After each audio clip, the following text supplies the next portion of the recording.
Should you eat your lunch while you're at a customer's house? That's a great question. I'm Angela Brown, and this is Ask a House Cleaner. This is a show where you get to ask a house cleaning question, and I get to help you find an answer. Now, lots of house cleaners right now are asking the question, should I take my lunch and eat it at the customer's house?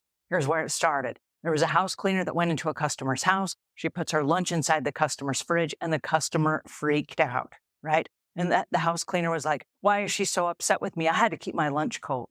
All right. The answer is this.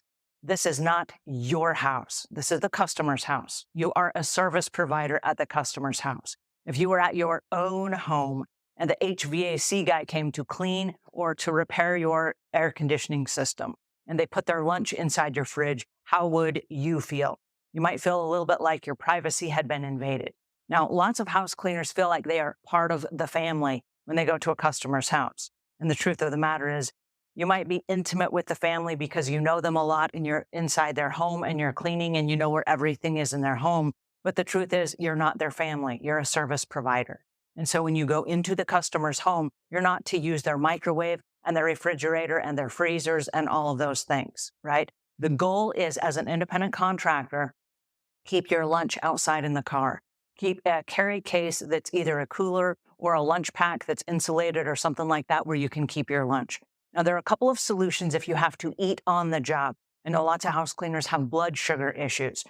For me, I have a couple of options. One is water and the other is a spinach smoothie. Both of these are independent. They do not look like cleaning solutions. So you can slide these inside your cleaning caddy, and when no one's looking, you can have a couple of sips, and that will keep your blood sugar levels up while you're working. That way you're not digesting a great big lunch or interrupting the job while you're supposed to be cleaning.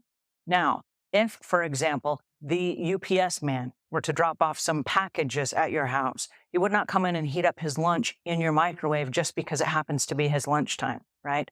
So we need to start planning our lunch times between jobs so that we're not inconveniencing the customers. Now, lots of house cleaners will say, well, my customers love me and they don't mind. They may not mind. But what happens is when you break those professional boundaries and you start making yourself a family member inside their home, it's easier for the customer to see you that way as well. And if they make those concessions like, hey, you're acting like you're part of the family, they're going to also expect you to make concessions where they break boundaries as well.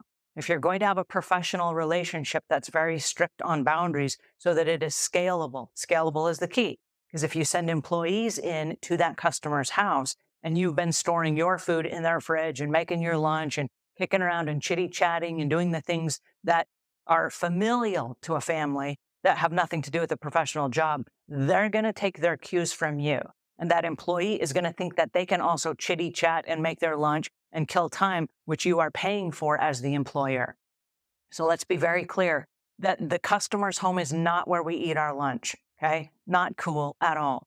If you have a really long job, make sure you take an isolated lunch break, go out to your car, sit in the car, turn the music on, turn the air conditioning on, sit there and eat your lunch and then come back into the job, okay? And that's if you are over a 4-hour window. But if you are 4 hours or under, take the drinks or the smoothie or a power bar in your apron or whatever it is you got to do so that you are eating on the go, but you are not packing your lunch and going in and expecting to be spending some time sitting there at the kitchen counter eating and those kinds of things, okay? Not cool to eat at the customer's house. Just thought we'd clarify that. Alrighty, I hope that helps. If it does, give us a thumbs up. If you got questions or comments, those go in the notes below. And if you're really interested in setting boundaries with customers, I've got a whole playlist right up here that I want you to check out because it will help you become the professional house cleaner that you really want to become. All right, until we meet again, leave the world a cleaner place than when you found it.